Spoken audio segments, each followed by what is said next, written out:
A purple-haired girl flees as an unseen man demands she come out, while a woman in a green apron tries to guide her to safety. The purple-haired girl glances back in terror as the man threatens to break her legs if he finds her. The purple-haired girl reaches an open stone doorway while panting heavily from the chase. She falls to the ground and looks back in fear at her invisible pursuer. A man in a red vest brutally grabs the girl by her hair, gloating that he knew she would hide there. The girl cries out in pain, desperately apologizing to the man she calls father. He ignores her pleas, calling her a useless girl as he continues to restrain her. Despite her father's verbal abuse calling her a worthless flea, the girl internally rejects his insults. Amidst the darkness, a voice calls out for Ireche as she continues to beg her father for forgiveness. The adult Ireche bolts upright in bed, gasping as her red-haired friend Amita urgently tells her to wake up. Amita reassures Ireche that her traumatic memory was just a nightmare and that she is safe now. Looking around the dimly lit room, Ireche calls out to her friend in a dazed tone. Ireche somberly acknowledges that she has suffered through yet another nightmare about her past.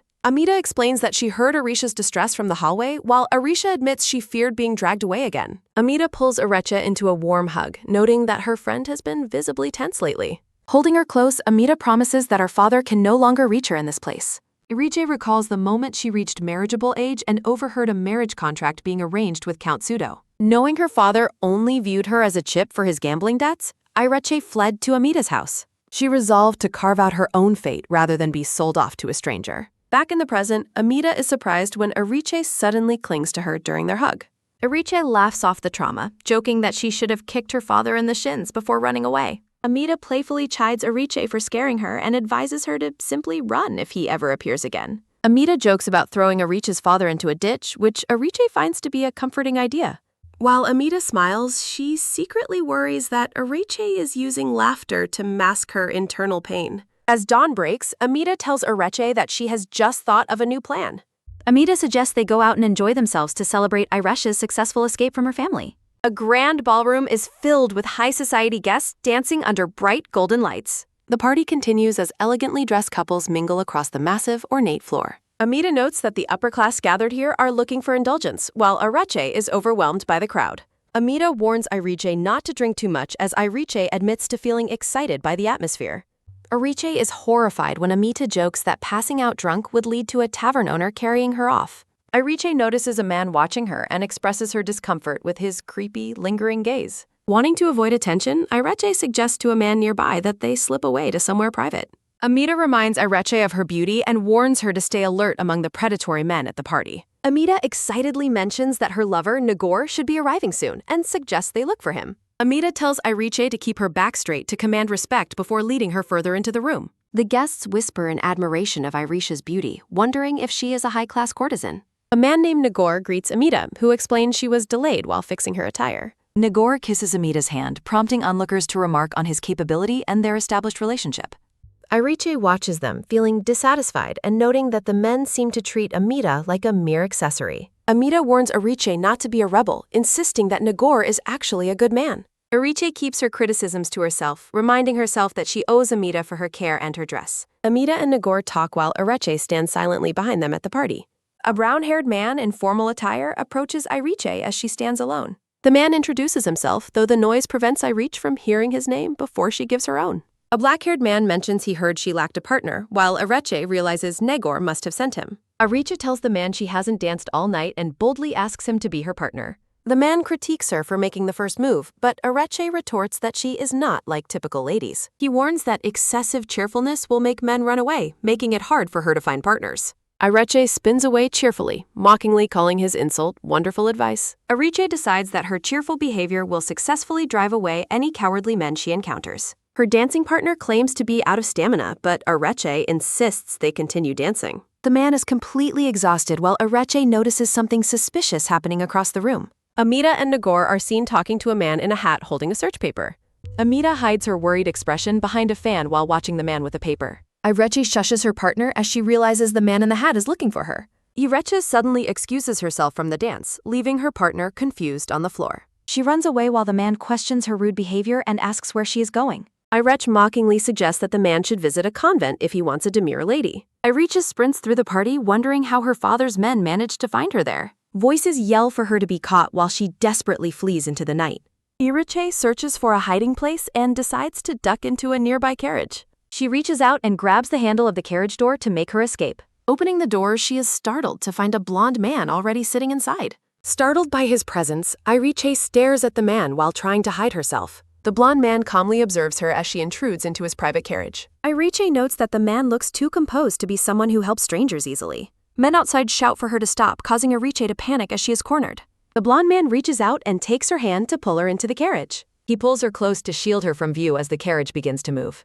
He tells the driver it is time to go and the carriage speeds away. Iriche lies to the man, claiming she was being pursued by a persistent harasser. She continues her lie, explaining that she was separated from her companions during the event. The blonde man notes that she was lucky to avoid a truly terrifying experience. He offers to escort her home safely, showing a kind and reassuring smile. He asks for her destination and she introduces herself to him as Iriche. The man remarks that Iriche is an unusual name as they continue their ride.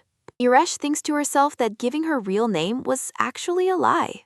The man introduces himself as Cassis, catching Iriche completely off guard. Stunned by the name, Iriche repeats it out loud in a moment of pure shock. She apologizes for her reaction, lying that the name belongs to someone else she knows. Cassis dismisses her shock, while Iriche realizes how dangerous men like him can be. She worries that the world would be far more dangerous if such men were everywhere. Iriche is deeply troubled by the possibility that her father found Amita's house. She remembers seeing Amita and Nagor talking to the man searching for her. Amita believes that Negor's high status will provide them with total protection. Iriche reflects on the harsh reality that women are still considered their father's property. She contemplates asking to be dropped off at a nearby inn instead of home. Iriche realizes the dangers a woman faces when staying alone at an inn at night. She decides she must rely on Cassis for now and find a better excuse. After a bump in the road, she fakes a twisted ankle to explain her distress. She suggests going to her friend's house so they can summon a doctor for that. Iriche claims she is visiting the city on a trip to explain her presence.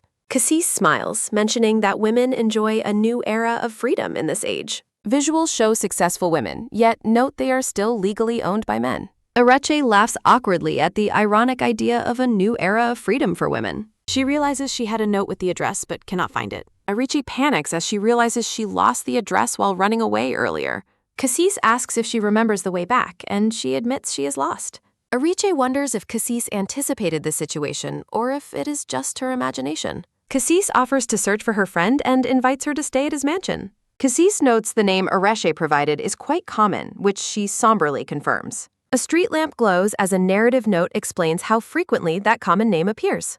The carriage arrives at a massive, well-lit estate where an elderly butler waits to greet them. Cassis assists Iriche out of the carriage, and she finds his helpful nature very charming. Iriche suddenly loses her footing, letting out a surprised cry as her balance fails her. Cassis catches Iriche as she falls, noting that she seems far more unsteady than expected. Cassis carries the blushing Iriche toward the mansion while the butler watches the unexpected scene. The butler gazes at the pair and wonders if his master brought home a courtesan. Iriche asks to be set down, but Cassis insists on carrying her due to her injury. Cassis orders the butler to immediately fetch a physician to treat the young lady's injured leg. Inside the grand estate, Iriche expresses her awe while Cassis modestly downplays his social status. Cassis leads Iriche into a lavish bedroom, which she remarks looks fit for a princess. Iriche questions if she should use such a room, and Cassis confirms his hospitality. Chidi Iriche wonders if this was fate, while Cassis secretly finds her trusting nature suspicious. Cassis watches from the window, noting how easily the supposedly pursued woman followed a stranger. Looking out at the night, Cassis wonders if Iriche has forgotten their previous encounter. Cassis contemplates the fact that Iriche truly does not seem to recognize him at all. In a flashback, Iriche recalls her mother's joyless life within their dull and unhappy household. Her mother sits silently by a window while the younger Iriche runs out of the room. The mother remains motionless and distant as the scene transitions to a clear blue sky. Driven by a desire for freedom, the young Iriche began venturing farther away from home. Disguised as a boy, Iriche sold goods and secretly left earnings to support her mother. Iriche notes that people are less helpful during hard times while navigating the busy village. She planned to disguise herself as a servant to gain experience in the local markets. In the present, the sleeping Iriche dreams of finding the opportunity to start a business. Iriche wakes up at lunchtime and yawns, worrying that her sleep has ruined her reputation. Outside the door, the maids argue over whether they should wake the master's guest. In the kitchen, the maids gossip about Iriche's status while enjoying some high-quality peach jam. The staff notes that Cassis is difficult to read and has been exceptionally generous. They discuss how unusual it is for Cassis to smile and ask Pamela her opinion. Iriche overhears the maids calling her dress indecent and predicting she will never find a match. Chibi Iriche acknowledges that these judgmental remarks are only the beginning of her challenges. Iriche decides to ignore the insults and be a polite guest as she enters the kitchen. A maid is startled when she notices a shadow approaching the doorway of the staff area.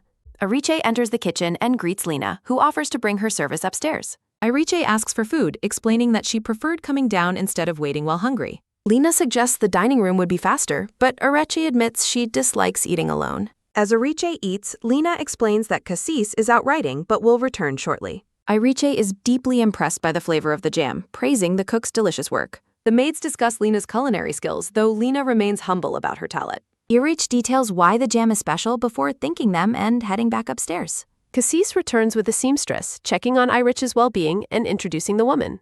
Iriche offers to wear maid clothes, but Cassis insists she maintain her dignity as a guest. The seamstress prepares her tools as a narrative note reflects on the importance of appearances. Cassis offers his arm to help Iriche balance, and she accepts his support for the fitting. The seamstress begins her work while Cassis asks Iriche if her posture is comfortable. Iriche is startled by how close Cassis has moved and finds his firm grip intense.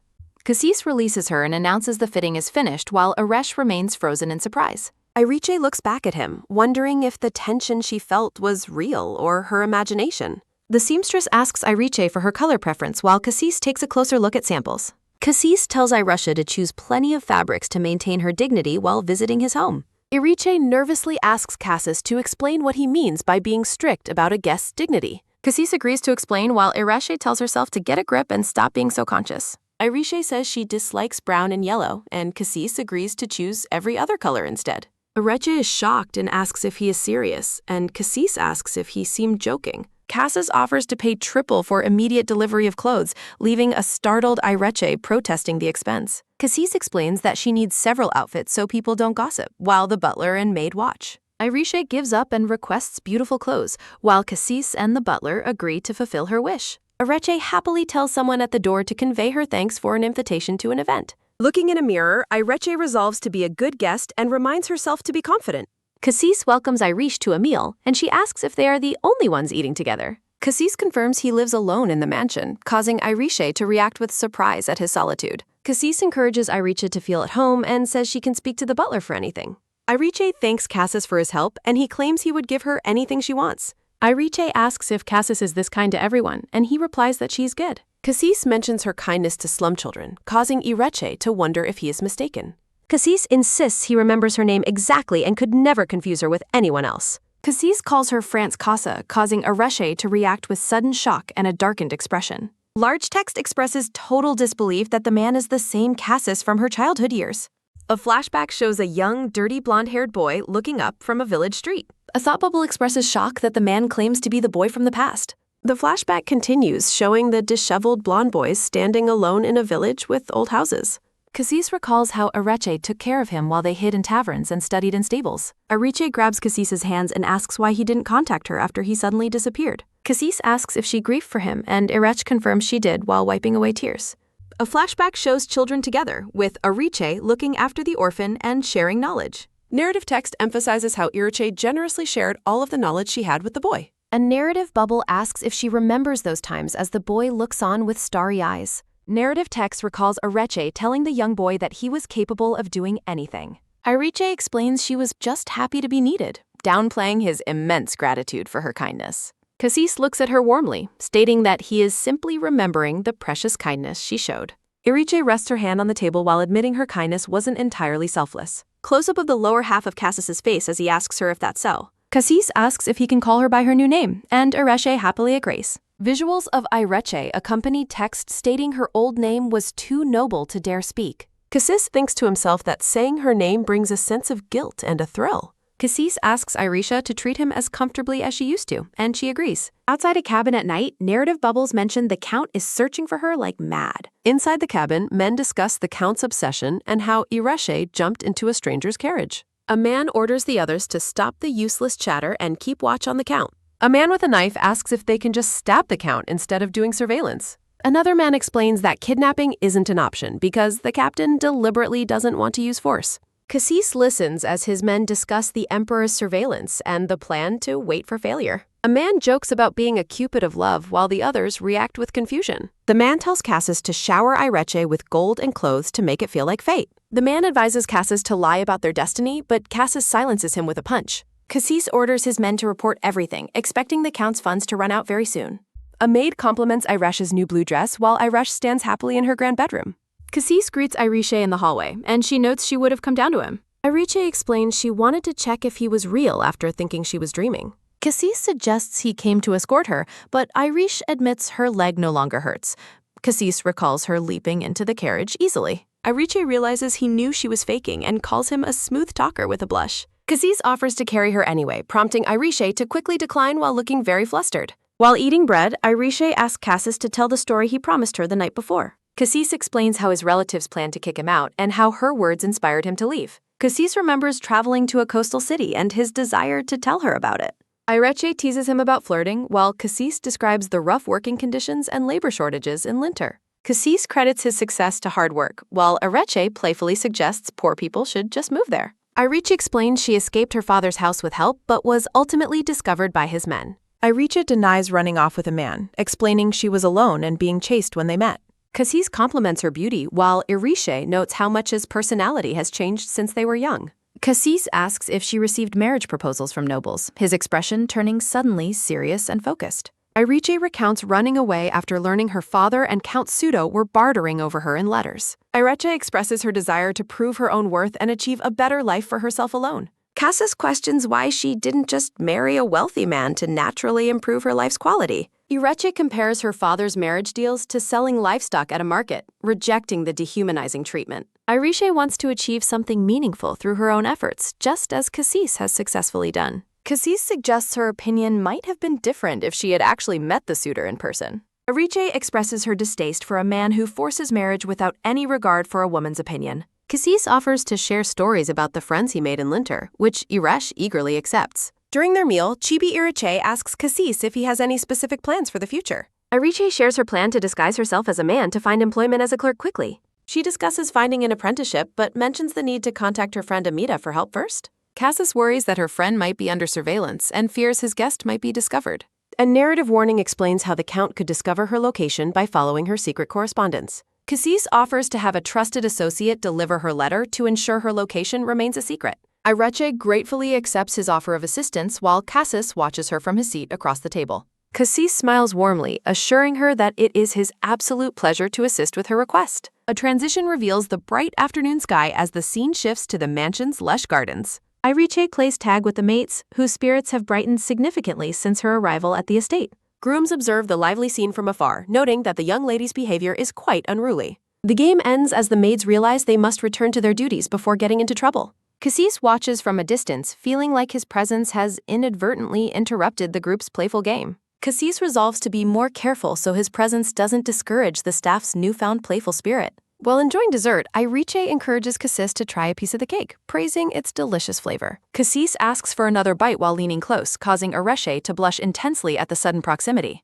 Chibi Ireche hands him the whole slice, suggesting he eat as much as he likes by himself. After Ireche praises the cook, Cassis uses the opportunity to send her away to give out bonuses. The maids are surprised by how quickly Ireche departed and consider starting their game over again. A maid asks Ireche if she finds the master frightening, causing a moment of sudden surprise. Ireche questions the staff about Cassis's temperament and whether he has ever been rude or aggressive. The maid clarifies that Cassis is a reserved employer who never demands much from his loyal staff. The staff admits they rarely see him smile, even though they once mistook him for a soldier. Chibi maids describe how sharp and intimidating the master was before Ireche arrived at the mansion. Relieved that the master seems happier now, Ireche suggests that the group resume their game of tag.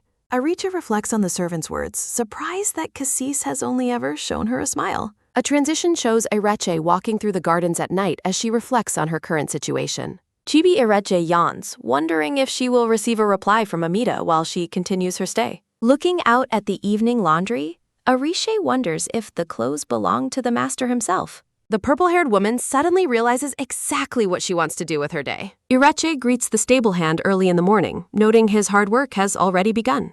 The stable hand returns the greeting but questions why she is wearing the master's clothes. Ireche asks about the morning routine for the horses while the stable hand explains his schedule. The stable hand asks Ireche what business brings her to the stables at such an hour. With a bright smile, Iriche announces her intention to try her hand at horseback riding. Iriche waves energetically from atop a horse while the stable hand fruitlessly begs her to dismount. Cassis warns her that waving while mounted is dangerous as she begins to lose her balance. Cassis shouts her name in alarm as the purple-haired woman slips from the saddle. Cassis catches Iriche, questioning her actions while telling her to get down from the horse. Iriche playfully boasts about her progress, claiming she was nearly ready to learn how to gallop. Cassis accepts her refusal to dismount and suggests that he sit behind her instead. Cassis comments on her stubborn nature, while Iriche cheekily thanks him for the supposed compliment. Cassis asks if she took the horse without permission, but Iriche insists that wasn't the case. The stable hand panics, weighing whether the master will be angrier about the horse or his refusal. Iriche jokes about being a thief, admitting she stole both the horse and his clothes. Cassis calls her a maid thief as Iriche claims her popularity might get him thrown out. Cassis predicts rain and points toward a willow tree as a destination for their ride. Iriche challenges him to run straight there, telling him not to complain about any potential danger. Cassis asks if she will regret the decision if the rain causes them to get stuck. Iriche remains undeterred, stating she isn't scared at all as they begin their fast ride. Drenched by the sudden downpour, Iriche considers walking back since they are already soaked. Shivering under a tree, Iriche asks how he can be so certain the rain will end. Cassis explains that his first job on a ship required him to be weather sensitive. Cassis describes the harsh conditions at sea where many boys died from sickness or waves. Cassis admits his life was always solitary, but the sea taught him true loneliness. A flashback shows a younger Cassis drinking on a ship's deck under the moonlight. Cassis finds her hand warm and pleasant as Iriche asks if he ever wanted to quit.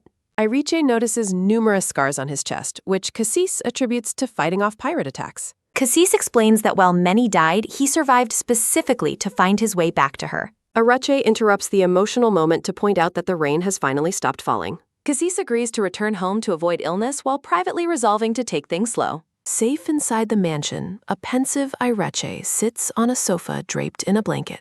Cassis reiterates that his time at sea forced him to always be sensitive to the weather. Iriche wonders if she has become too comfortable and complacent in her new life of ease. Resting her head, Iriche feels as though she is forgetting something incredibly important. A gentle hand reaches out to stroke Iriche's hair as she begins to drift off. Cassis tells her to sleep a bit more, while Iriche finds his touch deeply comforting. Waking up, Iriche is surprised to see Cassis still sitting in the room with her. Cassis asks if his presence woke her and checks to see if her fever has broken yet. Cassis is relieved she is healthy as Iriche laughs off his concerns about her catching cold. Cassis warns her against visiting the stables alone or placing too much trust in the servants. Cassis speaks her name with a stern expression, emphasizing his protective stance over her safety. Iriche apologizes and promises to ask first, while a butler enters to deliver a letter. Cassis notes the arrival of an invitation, but observes that Amita still hasn't replied. Cassis apologizes for the potential lost letter, while Iriche worries about her friend's anxiety.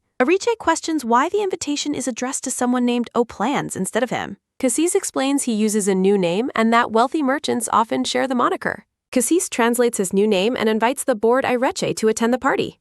Cassis orders the butler to bring the invitation so they can start their preparations. Cassis offers Iriche her choice of various invitations to attend.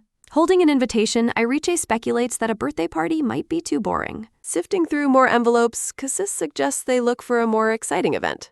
After much consideration, Iriche decides that they will attend Rosa Wepper's ball. The scene shifts to a lavish ballroom filled with high society guests and ornate decorations. Nagor comforts Amita, promising that they will find Miss Iriche very soon. Amita takes a drink while remaining vigilant in the middle of the crowded party. Amita notices Count Cassis' watchers following her every move, which she finds incredibly tiresome. Amita fondly remembers Iriche's cheerful face and their warm hugs from the past. At the masquerade ball, masked Cassis and Iriche dance together among the other guests. Cassis admits his dancing is poor, while Iriche finds the experience surprisingly challenging. Iriche reveals she learned the basics of dancing from Amita and the rest by observation. Growing thirsty from their dance, Cassis offers to fetch some champagne for them. While Cassis is away, Iriche considers taking a short rest to catch her breath. A masked Cassis approaches Amita, his presence causing a wave of fear among the guests. Cassis notes Amita's interest. She clarifies she was only watching his dance partner. Cassis reveals his identity to Amita and explains that Iriche is being pursued by the Count. Amita demands to meet Iriche, but Cassis refuses to lead the Count's hirelings to her. Amita remains skeptical, questioning why she should trust a man who might be a fraud. Cassis challenges Amita's ability to protect Iriche, silencing her with his cold logic. Cassis warns Amita to stay away until the surveillance is broken, prompting a sharp threat. Observing the crowd, Iriche looks visibly disgusted by the behavior of the party guests. Guests whisper malicious rumors about a woman stealing children and having scandalous affairs. The host of the ball, the elegant Rosa Wepres, is formally introduced to the story. Iriche feels indignant on behalf of Rosa Wepres after hearing the guests' cruel slander. The gossiping women continue their whispers, questioning the motives of a young servant. A woman suggests that magic potions are the only reason anyone would fall for Rosa. Rumors fly about a necklace worth a castle, sparking curiosity about someone named Queen Paula. Cassis returns as Iriche insists they leave before she is forced to speak the truth. Rosa Wepres laughs privately about people mistaking her necklace for a royal treasure. Rosa intends to sell the necklace for an exorbitant price now that rumors have spread.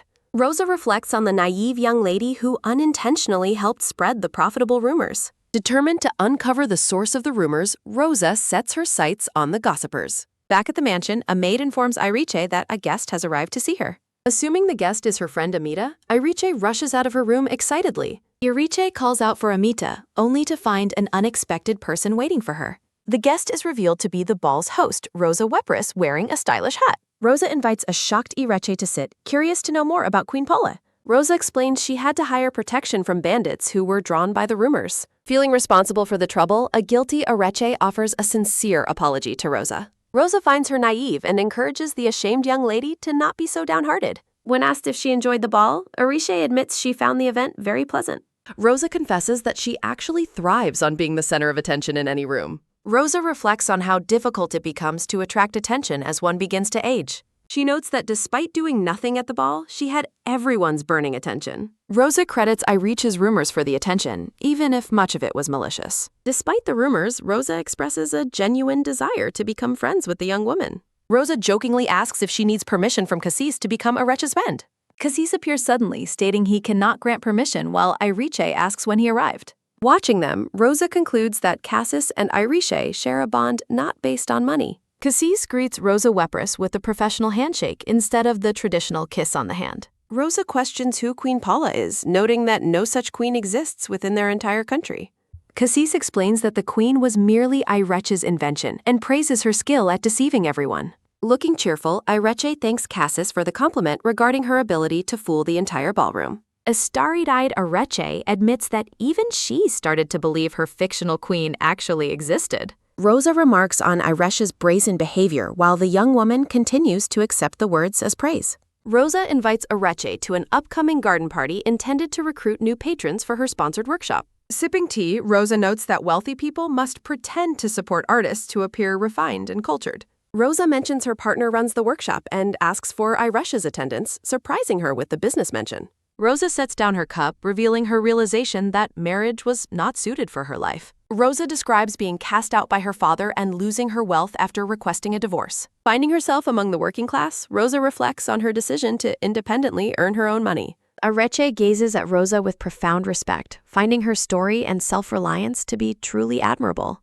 Iriche realizes Cass's earlier handshake was a sign of respect for Rosa's status as a business peer. Prompted by Rosa's journey, Iriche impulsively declares her own intention to begin earning her own money. Rosa warns that the path won't be easy, but offers her assistance to Iriche at any time. Embracing a pillow, Iriche smiles contentedly while contemplating the inspiring possibility of becoming an independent woman. Cassis asks Iriche if she truly wishes to emulate the life and character of Madame Rosa. With a radiant smile, Iriche confirms that she wants nothing more than to achieve such independence. Cassis notes her desire to escape her suitors and father to live a truly respected life. He observes that her goal is the complete opposite of a typical life involving marriage and love.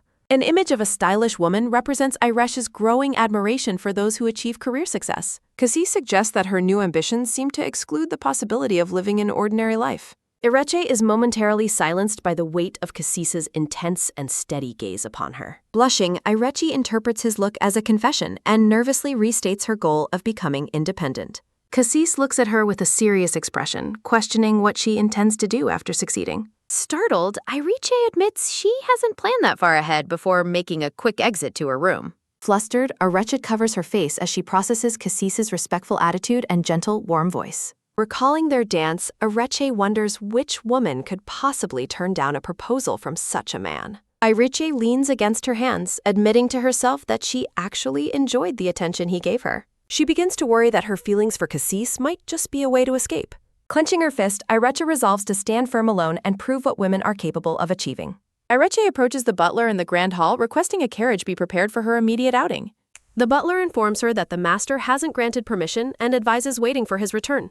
Iriche questions if he was ordered to stop her, but the butler remains firm in his refusal. Determined, Iriche decides to use a horse instead, though the butler warns she won't be allowed. Claiming she isn't a prisoner, Iriche declares her intention to walk as the butler tries to explain. A carriage travels down the long drive toward the impressive and expansive mansion of Rosa Wepris. Wearing a white travel hood, Iriche gazes out of the carriage window upon arriving at the estate. A notification announces their arrival at the estate of Lady Rosa Wepris for the planned visit. Iriche thinks about the danger of the town and fears her father might shave her head bald. She concludes that Count Suda would never want a bald bride, reaffirming her need for a disguise. Iriche hands a letter to a servant, instructing him to deliver it to Lady Amita on Plump Street. The servant bows respectfully as Iriche walks away through the luxurious grounds of the Wepris estate. A maid explains that the mistress is busy with other guests and asks Iriche to mate. Gazing over the balcony, Iriche is awestruck by the sheer extravagance and beauty of the mansion's interior. Recalling Rosa's stunning presence at the ball, Iriche admires her graceful eyes and elegant lowered gaze. Iriche tries to mimic Rosa's sophisticated posture by tilting her chin high and lowering her eyes. Straightening her shoulders, Iriche continues her attempt to emulate the poised and refined stance of her idol. Touching the golden railing, Iriche wonders if she will one day fit into this world like Rosa. Iriche contemplates the uncertainty of the future while walking through the grand mansion. Suddenly, Iriche hears a voice calling her a stupid woman and stops in surprise. Turning toward a closed door, Iriche indignantly asks who just spoke those rude words. Feeling dismissed, she walks away, convincing herself the insult couldn't possibly be for her. Iriche stops to check her surroundings, ensuring she is truly alone in the quiet hallway. Pausing by a door, she hears men inside mocking a woman for playing at business.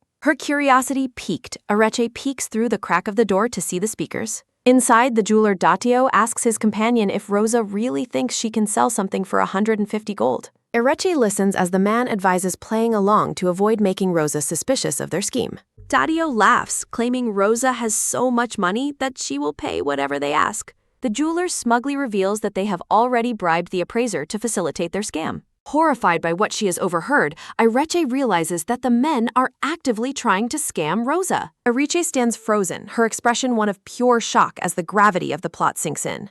When the room suddenly falls silent, Iriche grows nervous and wonders what caused the sudden change. From inside the room, a man reaches toward the door handle, his hand appearing through the opening. The man pushes the door open, sounding confused as to why it was left ajar. He wonders aloud if he simply forgot to shut the door firmly when he entered the room. Hiding behind the panel, Iriche remains perfectly still, her heart racing as she avoids being spotted. Once safe, she resolves that she must find a way to warn Rosa about the swindlers. In a luxurious parlor, Rosa Wepris welcomes her guests and thanks them for returning to visit. Sitting opposite her, Datio insists that they are the ones who should be grateful for the invitation. Datio presents his jewelry cases, encouraging Rosa to take her time viewing the specially selected pieces. As Rosa admires a ring, Datio praises her as a top client and urges her to try it on. Rosa examines the jewelry on her hand, her expression unreadable as Datio maintains his polite facade. Silent and focused, Rosa continues to study the craftsmanship of the ring presented to her. Datio presents a diamond bracelet, claiming it was reserved just for her and will bring great reward. His assistant adds that the platinum setting is exquisite and perfectly suits a woman of Rosa's stature. Rosa looks up with a slight smile, questioning if the jewelry truly fits her as well as they claim. The jeweler responds with absolute certainty, continuing to flatter her while hiding his true, greedy intentions. Datio's attention shifts to a box on the sofa, and he asks Rosa about its contents. He reaches out to open the mysterious container, his curiosity momentarily distracting him from a sales pitch. Rosa remains poised and calm, watching the jeweler as he interacts with the items in her parlor. Iriche suddenly appears at the doorway, cheerfully asking Rosa if she is permitted to enter the room. Rosa smiles warmly, noting their guest's arrival, and mentioning she had heard from the butler. Entering the room, Iriche apologizes for the interruption, explaining that she was misinformed by a maid. Rosa invites Iriche to join them and view the beautiful jewelry that she is struggling to choose from. Sitting by Rosa, Iriche praises her beauty and expresses her delight at seeing such fine pieces together. Dadio introduces himself formally as a jeweler from the luxury district of Teledive Street with a bow. Ireach recalls Amita's warning about Teledive swindlers and recognizes the man before her as a fraud. Rosa introduces Ireche to the men, describing the young woman as a friend she has recently made. The men comment on the fineness of their friendship, while Ireche keeps her focus on their suspicious behavior. Dadio suggests they all examine a specific piece together as he prepares to unveil the next item. He holds up a necklace, calling the piece magnificent and waiting for the women's reactions of awe. Rosa asks about the name of the unusual stone, admitting she has never seen anything like it before. Watching from the side, Ireche remains skeptical, certain the necklace isn't worth a fraction of the price. Dadio claims the turquoise is imported and has a magical legend of changing color during times of danger. When Rosa asks for clarification, Dadio insists the stone is of the finest quality and highly reactive. Rosa turns to her associate, Frau, and asks him to provide his professional opinion on the piece. Frau takes the necklace, noting that the jeweler's description has jogged his memory regarding such rare stones. Looking slightly uneasy, Dadio asks the appraiser if he is truly familiar with the properties of turquoise. Ireche claims her late father was a professional gem appraiser, surprising the group with her background. Ireche states her familiarity with turquoise, while Dadio nervously warns her not to touch it carelessly. Rosa questions the extent of Ireche's knowledge regarding the specific properties of exotic turquoise stones. Ireche explains she learned about exotic gemstones from her father's passion for collecting unusual items. Dadio reacts with skeptical laughter, questioning the validity of Ireche's claim about her father's profession. Ireche confirms she gained extensive and significant expertise from him before his unfortunate, untimely passing. Looking increasingly nervous, Dadio asks Ireche for her professional opinion on the piece's actual quality. Rosa redirects the request for an opinion to her official jewelry expert, the man named Frau. Frau examines the necklace and confirms it is indeed a high-quality piece of genuine turquoise. Ireche privately doubts his assessment, wondering if the quality is truly as high as he claimed. Frau asks the group if the piece is actually worth the requested 150 gold coins. Frau affirms his valuation as his final opinion when Rosa asks for his professional confirmation. Ireche thinks about the beauty of the necklace while deciding not to press her case further. Rosa and Ireche sit together on the luxurious sofa, observing the jewelry on the table. Rosa asks Ireche for her honest advice on whether she should purchase the presented necklace. Ireche suggests a purchase is only wise if the final price is truly reasonable and fair. Dadio inwardly fumes, dismissing Ireche's supposed knowledge as nothing more than useless and unrefined scraps. Descriptive text highlights the rare nature and fine craftsmanship of the turquoise gemstone jewelry piece. Dadio claims he is offering a generous discount from the piece's original 200 gold value. He continues to flatter Rosa, claiming the gem's true worth is found in her ownership. Dadio insists that the necklace is worth every bit of the requested 150 gold coins. Ireche bursts into laughter, mocking the high price and shocking the men in the parlor. She mockingly asks Dadio if he was actually serious about charging such an exorbitant amount. Dadio flinches in visible shock, his composure breaking under Ireche's bold and sudden mockery. He begins to panic, wondering if Ireche actually received proper training from her appraiser father. Laughing nervously, Dadio admits he was caught and declares that the deal is now ruined. He tries to play it off as a joke, claiming he was merely teasing the group. Rosa's expression turns cold and skeptical as she repeats his weak excuse about it being a joke. Ireche demands Frau state the actual price before Dadio attempts another deceptive and manipulative joke. A diagram illustrates the deceptive collusion between the greedy merchant and the dishonest, bribed appraiser. Frau nervously revises the estimate down to 70 gold coins to save his own reputation. Ireche remains skeptical, questioning if even 70 gold coins is an overvaluation for the piece. Frau suddenly claims to notice a stone flaw, dropping the price further to 60 gold. Dadio is enraged by Frau's clumsy betrayal and failure to maintain their coordinated jewelry scam. Dadio changes his story, claiming he never actually intended to sell the necklace to her. Dadio is shown bowing politely in a different outfit as he acts with exaggerated humility. He claims his true intention was to give the necklace to Rosa as a gift. Rosa responds with sharp, cold sarcasm to his desperate attempt at damage control and excuses. Ireche watches warily, silently hoping that Rosa does not fall for his latest desperate lie. Rosa addresses Dadio while an aura of sharp, menacing thorns surrounds her elegant sitting form. She coldly suggests his stashed wealth is more than enough for his immediate forced retirement. Outside the mansion, guards escort the men away as Ireche asks Rosa if she's all right. Rosa explains she is accustomed to betrayal, and it won't ruin her time with Ireche. Rosa taps her pipe into the ashtray, noting that most approach her only for gain. She expresses her disappointment at being unable to find a merchant she can truly trust. Ireche asks if she will report them, but Rosa explains the law ignores immoral women. Rosa reveals she has her own methods of justice that are far scarier than the law. Ireche is stunned, wondering what could possibly be more frightening than facing formal legal consequences. Rosa mentions her connections will ensure the men never show their faces in the city. Closing the unpleasant matter, Rosa warmly thanks Ireche for her assistance and sharp, keen eyes. Ireche reveals that she overheard the swindler's earlier conversation and knew she had to help Rosa. She confesses how nervous she was, fearing her lie about her background would be exposed. Rosa is impressed, stating Ireche knew more about gems than her own professional appraiser did. Ireche asks with a playful smile if she actually said anything about gems earlier. Rosa remains silent, her expressions shifting into a state of quiet, thoughtful confusion regarding Irish's remark. Rosa concedes that perhaps her memory was simply wrong about the details of their conversation. Rosa admits Ireche's wisdom, but questions why she didn't warn her privately before the meeting. Ireche explains that without proof, she would have only been branded a liar for speaking up. Rosa expresses her deep gratitude and offers Ireche anything she wants as a reward. Ireche clarifies she didn't help for a reward, but has a specific favor to ask. Boldly taking Rosa's hands, Ireche begs for the opportunity to be hired by the businesswoman. Rosa listens as Ireche lists her skills in math, sales, and confident business negotiations. Ireche offers to prove her worth, but Rosa says it's unnecessary after seeing her earlier performance. Rosa reflects on a blonde man named Cassis and wonders if he understands Ireche's true intentions. The scene shifts as Rosa recalls sending an invitation to the mysterious master of a house.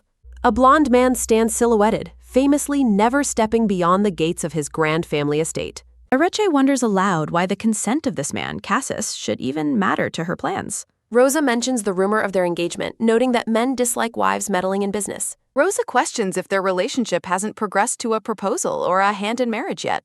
The blonde man looks away with a somber expression as the topic of their marriage lingers. Ireche ponders the idea of a proposal, comparing her situation to the life Rosa has built. She believes Rosa might understand feelings that her own mother and Amita never truly grasped. Ireche explains that under a father's or husband's authority, she could never live her own will. She declares her desire to seize this opportunity and finally prove her own worth and capability. Ireche worries that she might not be able to fulfill the expectations Cassis has for her. Rosa expresses understanding, reflecting on many women who flee home to escape cruelty or seeking status. Several birds gather on a lush, flowering branch, representing the different paths women take in life. A bride stands before a priest and attendants, illustrating the formal expectations of her life. A portrait of Cassis is described as a perfect man, wealthy, kind, handsome, and without blemish. Rosa acknowledges that Ireche surely realizes what a rare and precious gift a man like Cassis is. A bride stands before a line of attendants, illustrating the formal expectations of her noble life. Rosa smiles, noting that Ireche possesses the hunger to reach for things others never could. Confused by the term, Ireche listens as Rosa defines drive as a bold hunger for achievement. Rosa explains that only the bold are prepared to face risk to achieve their personal goals. Ireche laughs joyfully, feeling empowered by Rosa's validation of her ambition and her new path. Outside on a city street, a woman notices a messenger boy and worries about a missing word. A dark-haired man intercepts the boy, demanding to know who gave him the message he carries. The terrified boy explains a man gave him the letter to deliver to the woman's home. The boy begs to be released, swearing that he has told them everything he knows. The man growls at the boy, accusing Ireche of running away and causing trouble for everyone. An older man with a mustache demands the stolen note, fearing the consequences of her escape. A hand carefully unfolds a plain piece of paper, preparing to read the message left behind. The letter confirms Ireche's final farewell to Amita, stating her intention to leave Manet and write later. The mustachioed man orders his men to search the streets and catch Ireche before she escapes. He panics over a drained dowry and the threat of ruin if the bride isn't returned. His thoughts reveal that his entire family's future depends on fulfilling the marriage contract with Ireche. The dark-haired man orders the group to scatter and search every corner of the city. He curses Ireche for dragging everyone into trouble instead of surrendering to her arranged fate. He decides to interrogate the boy further, realizing the letter's origin is too difficult to trace. A carriage speeds through the street while a man inside expresses his deep disdain for the noble quarter. The black-haired man discusses how times have changed, with some women fleeing marriage while others thrive after divorce. The young boy asks with shock if the woman mentioned was unfaithful to her husband. Staring out the window, the black-haired man dismisses the former husband as a fool for his choices. His companion asks what he is watching, but the black-haired man claims there is nothing outside. As they prepare to resume their talk, the black-haired man suddenly stops in surprise. He recognizes a woman passing by as the Count's daughter, noting the striking resemblance. The man insists it must be her, claiming that only she possesses eyes like that. A man with a gray mustache declares they have finally found the girl they were seeking. The red-haired maid greets Ireche at the carriage, asking if her meeting went well. Ireche apologizes for the delay, explaining that her conversation took much longer than expected. The maid urges her to hurry inside before the master realizes she slipped out. She notes the master wouldn't scold her, but caution is better. Ireche laughs in agreement. A sudden jolt causes everyone to scream in panic, wondering what happened outside the carriage. The carriage races down the cobblestone street at a dangerous and frantic speed. Ireche asks what happened, and the driver apologizing, saying he accidentally whipped the horses wrong. The servants worry about the increasing speed, but the driver claims the horses are just agitated.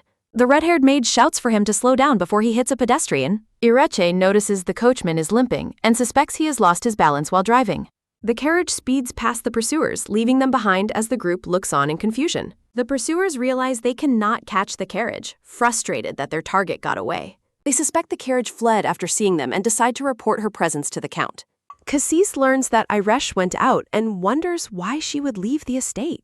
He expresses concern, noting that her pursuers are currently searching all over the city. His butler explains she was too stubborn to stay, so he provided a carriage and servant. Cassis reflects on the Count's many spies, knowing her departure was likely discovered immediately. When asked who accompanied her, the butler confirms he sent a personal maid and a servant. He adds that the master's own servant insisted on driving the carriage as the coachman. Cassis looks thoughtful as he absorbs the details of Ireche's secret outing. The butler asks if he will search for her, but Cassis trusts the servant he sent. Ireche worries if Cassis will be upset, telling herself she was only meeting a friend. She clutches her dress, believing that Cassis would never truly restrict her personal freedom. Despite her confidence, she fears that he might still feel a bit displeased with her actions. She recalls their childhood, remembering how Cassis was always there when her father drove her out.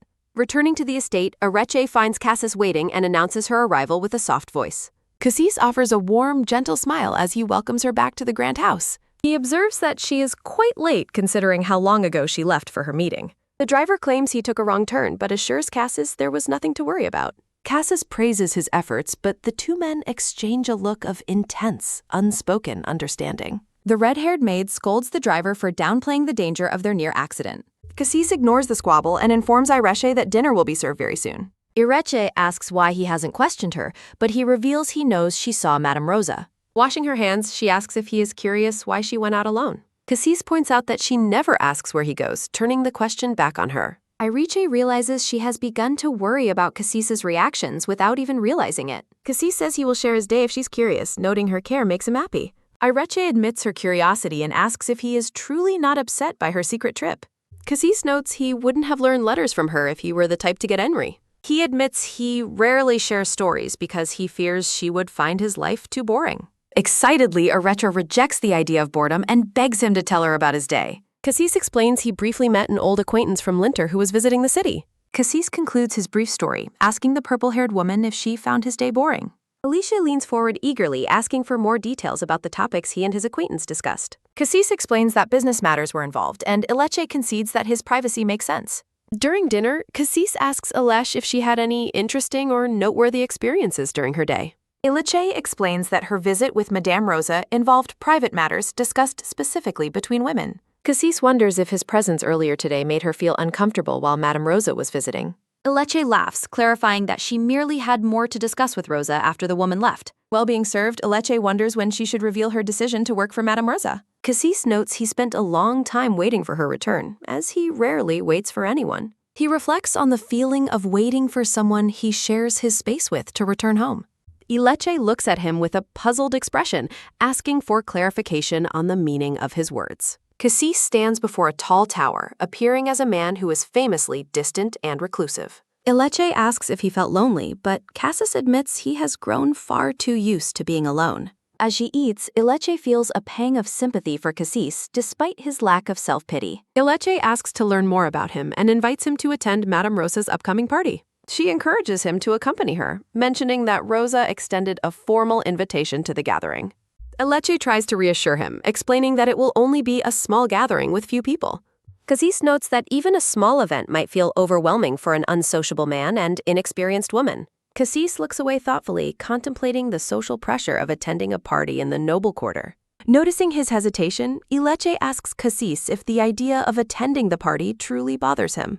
Cassis admits he only knows etiquette from books and feels unprepared for actual social environments. He recalls a past of eating simple bread in the streets, never learning basic table manners. Looking at a salad, he confesses that he often cannot distinguish what is edible from what isn't. Ileche laughs, admitting she thought he was just picky, and suggests he simply follow the other's lead. She waves her fingers dismissively, claiming that the worst people will say is that he is impolite.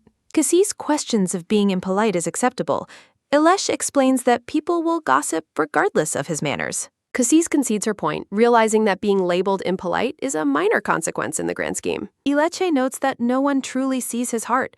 They only see a man leaving food behind. She playfully suggests that onlookers will just assume he is a picky eater and want his food. Cassis watches her as she jokes about people wanting to eat his delicious meal for him. Returning to her original question, Ileche asks Cassis once more if he will go with her. Ileche bursts into a bright, joyful laugh as the atmosphere between them lightens significantly during dinner. They walk through a stunning lit greenhouse, which Ileche describes as a literal paradise on earth.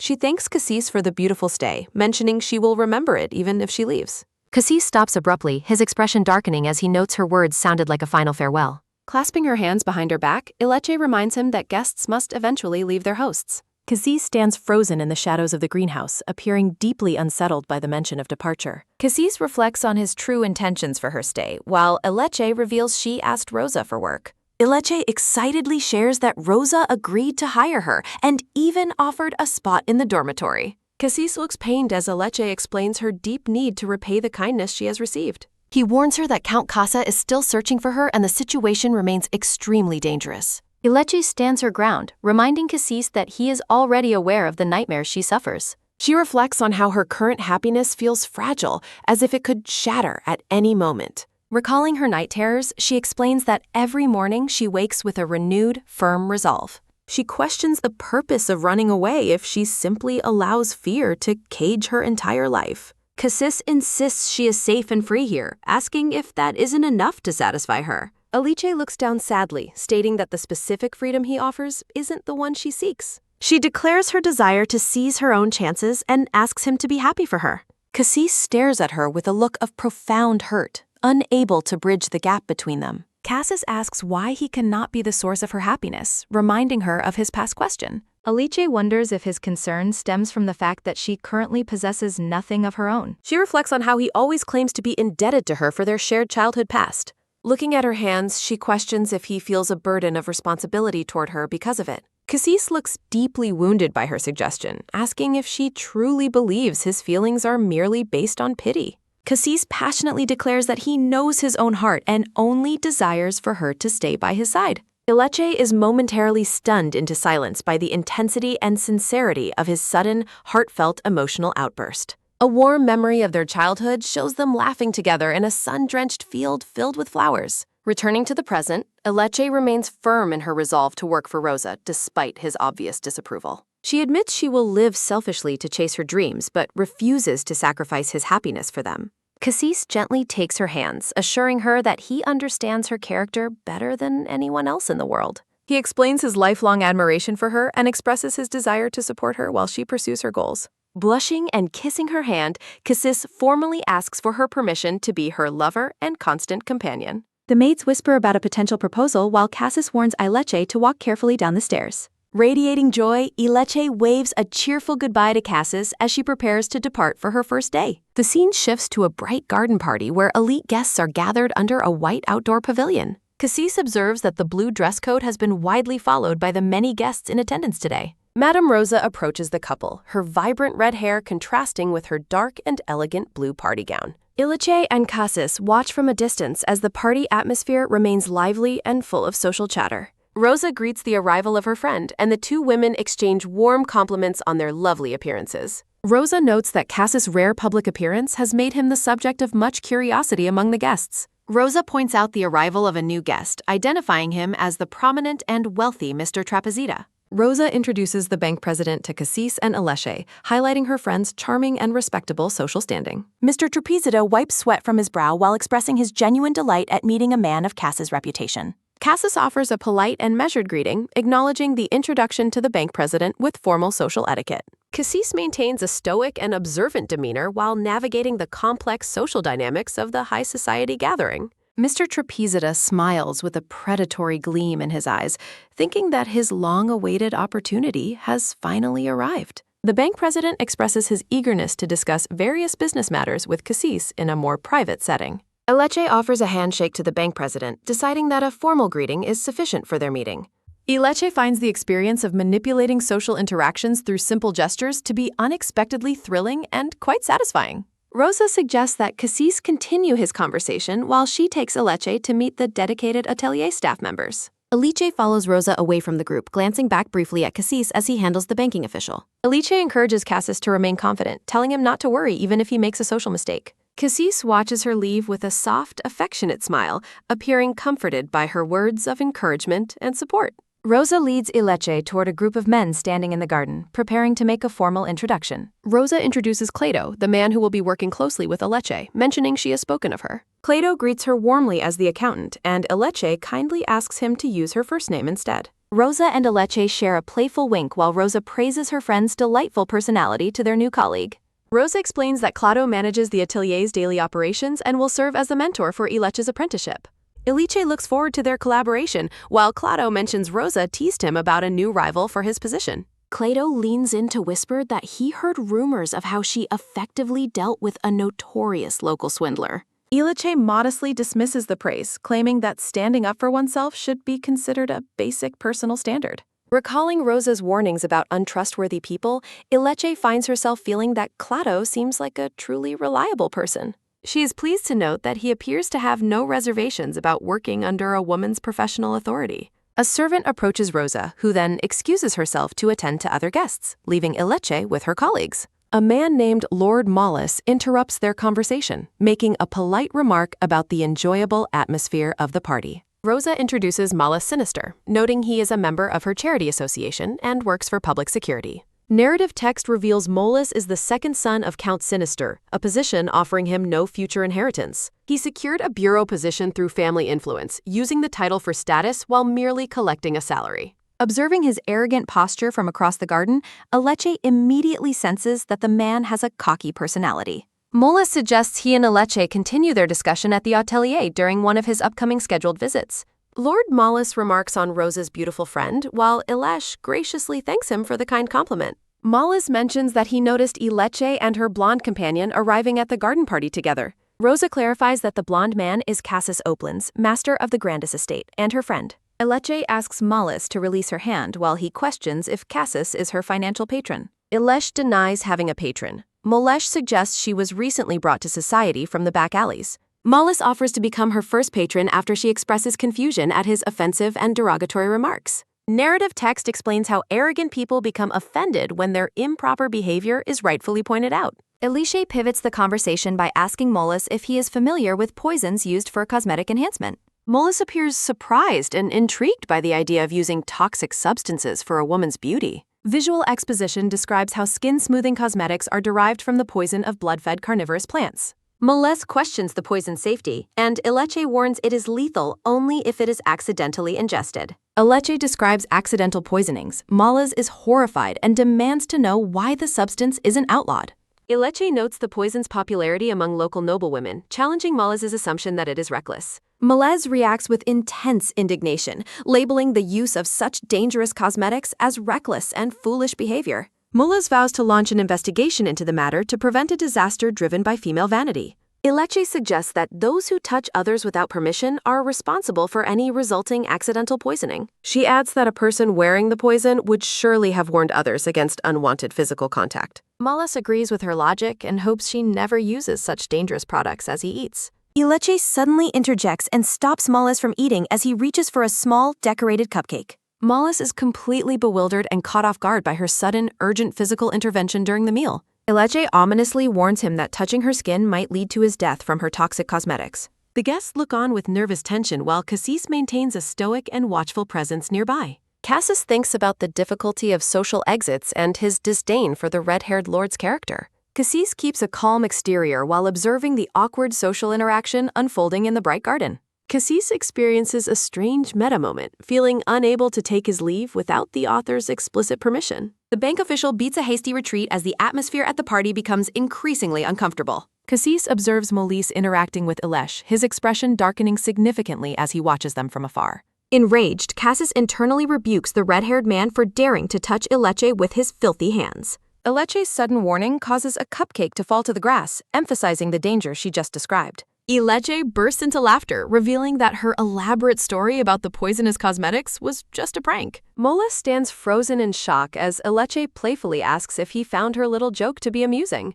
Ileche dismisses his potential offense, insisting that her teasing was only meant for lighthearted fun and games. Ileche spots Cassis approaching and cheerfully calls out his name to join their conversation in the garden. Cassis wears a triumphant smirk, feeling satisfied that Ileche has successfully landed a psychological blow on Malicious. Ileche explains to the arriving Cassis that she was just having an interesting discussion with Lord Malicious. Ileche formally introduces Cassis Oplands to the red-haired lord as they stand together in the sunlight. Malicious feels a surge of petty jealousy as he notes that the blonde man is slightly taller. Internal thoughts reflect on the perceived vanity of women who are easily swayed by wealthy, foppish men. Cassis politely asks the pair what interesting subject they were discussing before he joined their social group. Ileche admits she was bored and finds Cassis's arrival to be perfectly timed and very fortunate. Moles is visibly stung by the public implication that his company was boring and uninteresting to Ileche. Malicious harbors bitter thoughts toward Cassis, resenting how he effortlessly grins his way into favorable social positions. Malicious internally criticizes Ileche, believing she is being overly selective and arrogant in choosing her companions.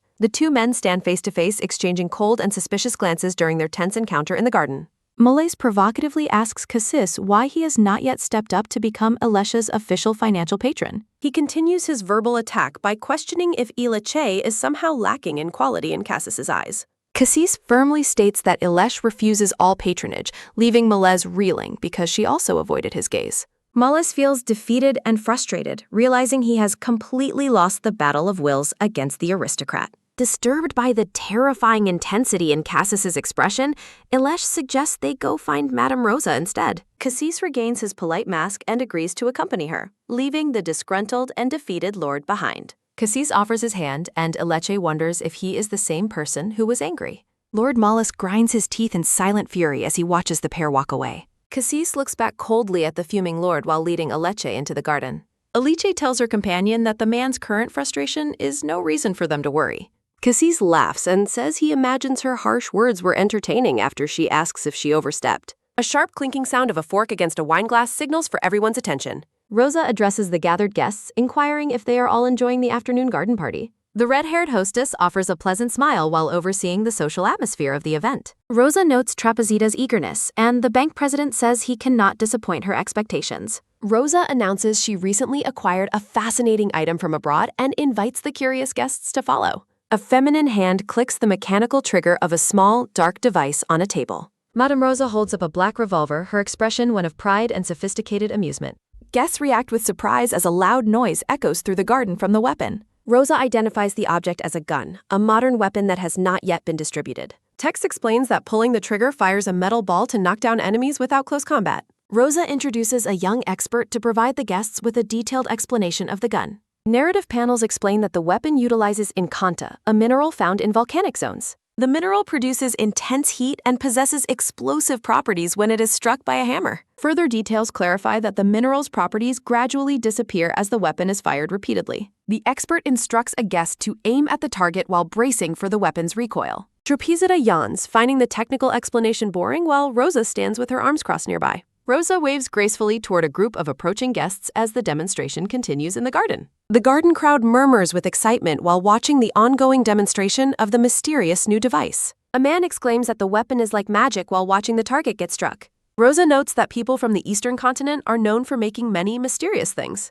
A guest mentions magicians live there and asks how Rosa obtained the rare and hard-to-find item. Rosa laughs and warns a curious woman not to swing the dangerous weapon around haphazardly. Rosa encourages guests to take turns and invites those confident in their skills to show off. A gold bar is offered as a prize for the person who hits the target most. Ileche looks on with wide eyes, questioning if such a small thing can truly hurt someone. Cassis narrows his eyes in a silent, intense stare while observing the ongoing shooting competition. Cassis clenches his fist, his gaze fixed on the target as he prepares to step forward. Lord Malicious looks increasingly irritated and resentful as the other guests enjoy the party's activities. Cassis wears a slight, confident smirk, seemingly unfazed by the competitive atmosphere of the gathering. Cassis says he'll be right back. Ileche asks if he intends to participate in the game. Cassis looks over his shoulder with a charm-filled smile and says he thinks it'll be fun.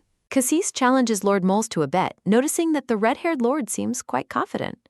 The expert remarks that individuals with athletic reflexes can quickly get the hang of the weapon. Lord Moles agrees to the wager, suggesting they bet Miss Recentia while the expert panics. Cassis tells Moles to shut his smelly mouth and get lost if he wins. Moles mocks him. Cassis prepares his shot, confidently asserting that his opponent's victory simply will not happen today. The expert and Lord Moles stare in complete shock after Cassis successfully lands 3 hits. Cassis remains stoic and elegant after showcasing his superior marksmanship to the surprised garden party. A servant feels a terrifying aura and decides to hide from the intensifying social conflict. Lord Moles scowls at Cassis, defensively telling the blonde man to stop trying to show off. Enraged, Moles yells that the gun must be broken since none of his shots hit anything. Ileche asks how he managed that, and Cassis claims he handled a gun once before. Narrated thoughts reveal Cassis feels there is no need to disclose his full proficiency with weapons. A transition panel focuses on the details of Cassis' formal cravat and his blue vest. The expert eagerly asks Mr. Oplands for an explanation of how he achieved such precision. Ileche questions if Cassis secretly knew how to handle the weapon with such incredible precision. The expert expresses shock and asks the blonde man where he acquired such masterful skills. The expert continues gushing with excitement while Ileche looks on with a dazed expression. The expert praises the man, claiming he has never seen someone handle the weapon better. He notes that the weapon would be incredibly convenient if others could use it similarly. Internal thoughts reveal the expert's greedy desire to get rich by using the man's promotion. The expert's imagination runs wild with visions of wealth and success from selling the guns. He eagerly asks the blonde man to demonstrate the impressive triple firing technique once more. Cassis dismisses the feat as a lucky fluke or a broken weapon to avoid further questioning. Cassis leaves to get Ileche a drink while the expert remains in a state of shock. Flashback thoughts reveal Cassis's grim perspective on weapons and the reality of life or death combat. A hand writes with a quill over a pool of blood, symbolizing the cost of war. Narrated text explains that instinct and extreme situations allow humans to perform beyond normal technical limits. Thought bubbles clarify that purely intuitive combat techniques are nearly impossible to teach to others. Cassis reaches for a glass, resolving to keep his true skills hidden from the public. Cassis reflects that he only showed off to silence the annoying red-haired lord's constant pestering. Cassis maintains his calm and stoic composure as he prepares to move through the garden. Moles grabs at the blonde man's shoulder, demanding to know where he thinks he's billing. Cassis effortlessly dodges the clumsy touch, causing the red-haired man to stumble forward in surprise. Moles accuses him of already being familiar with the weapon despite his earlier denials. Cassis internally expresses his annoyance that Moles is still dragging out this uninteresting social conflict. Cassis reminds Moles of his promise to be quiet and leave if he lost the bet.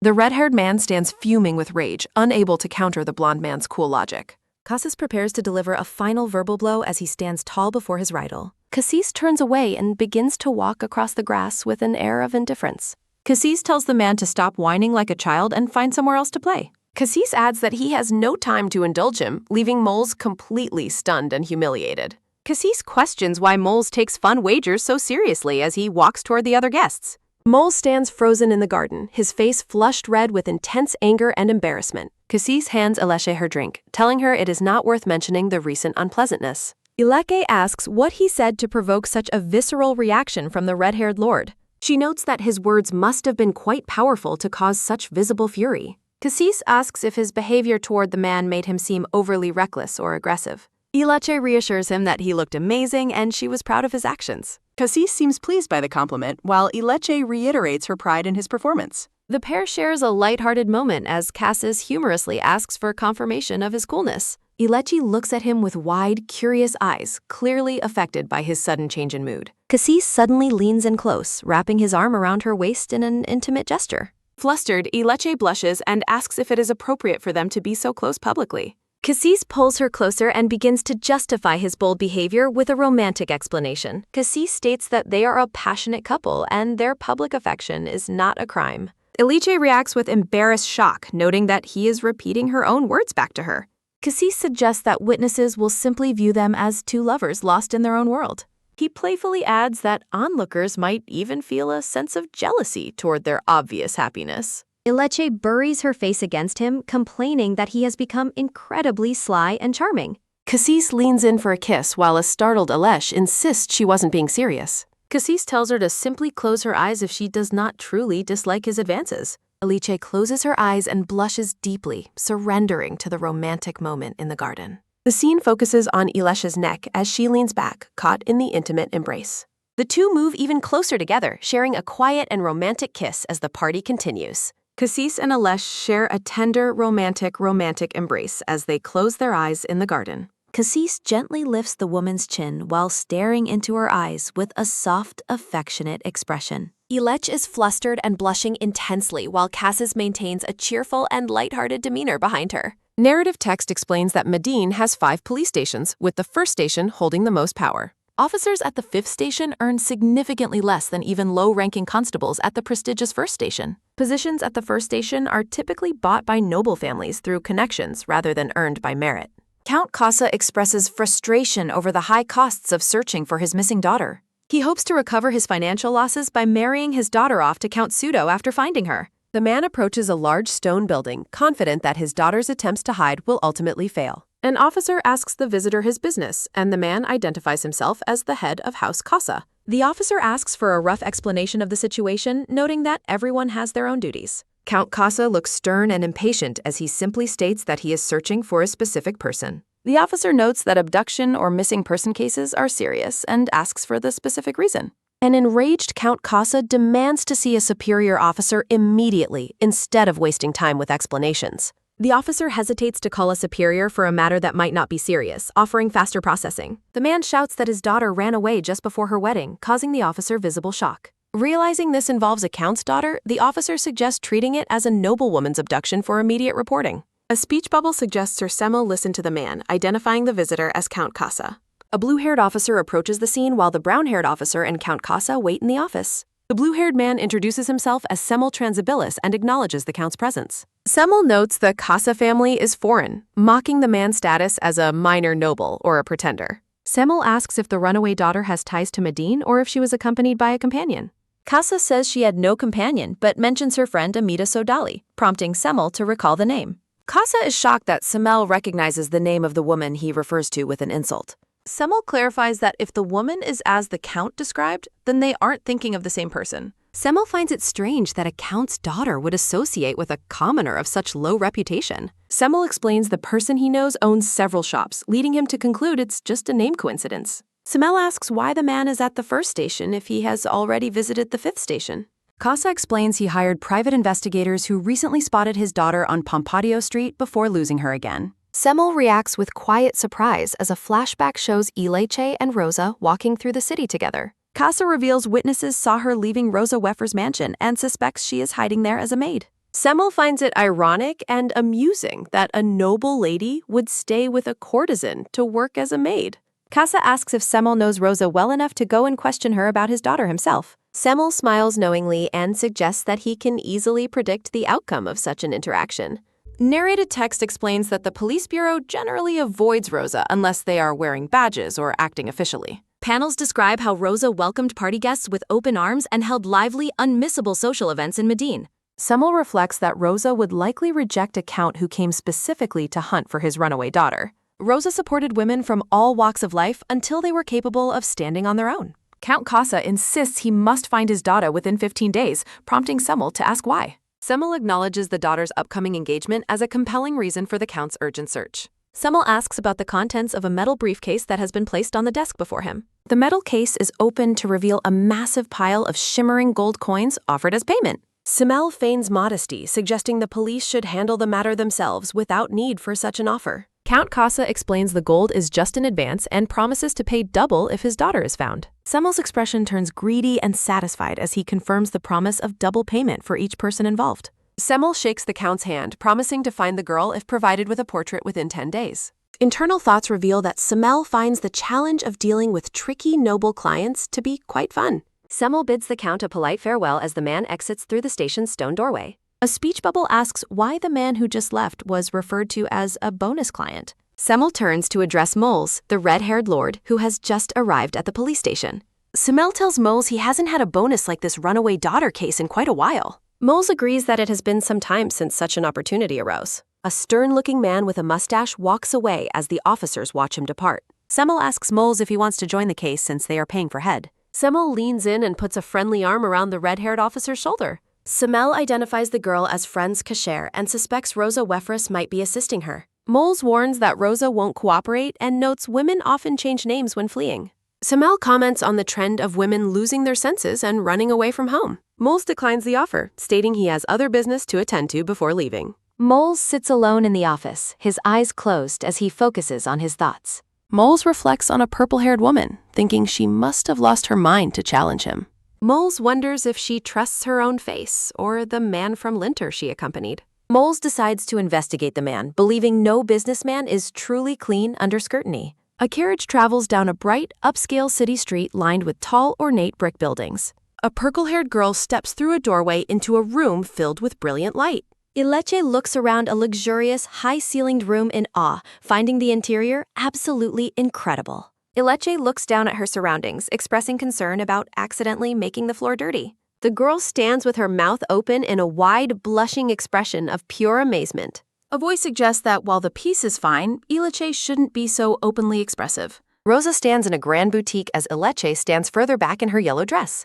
Ileche blushes and greets Rosa, telling her that the boutique is absolutely beautiful. Rosa says the place was worth the cost and invites Ileche to come upstairs. As they walk, Rosa suddenly asks what exactly Cassis does for a living. Rosa explains that many people were asking about the blonde man after they left. Rosa teases that they drew everyone's attention and then vanished, essentially running away. Rosa smiles over her shoulder as Ileche admits she cannot deny that they fled. A memory shows Cassis and Ileche leaving the garden party together in a great hurry. Ileche recalls Cassis giving her gold bars as the spoils from his victory over Moles. Ileche asks if things went poorly after they left or if Cassis caused any trouble. Rosa reassures her not to apologize, clarifying she is just curious about the mysterious man. Rosa mentions that a woman named Trapezita told her no one could talk to him. Ileche defends Cassis, saying he is just a man of few words, not someone antisocial. Rosa looks away with a thoughtful expression while considering the girl's description of the man. Narrative text explains that Trapezita was skilled at drawing out stories from curious strangers. A close-up of Cassis's cold eyes accompanies text about his refusal to engage with others. The narrative concludes that Cassis must have firmly refused to open his mouth to anyone. Ileche smiles warmly and says that Cassis is actually very kind, despite being a bit shy.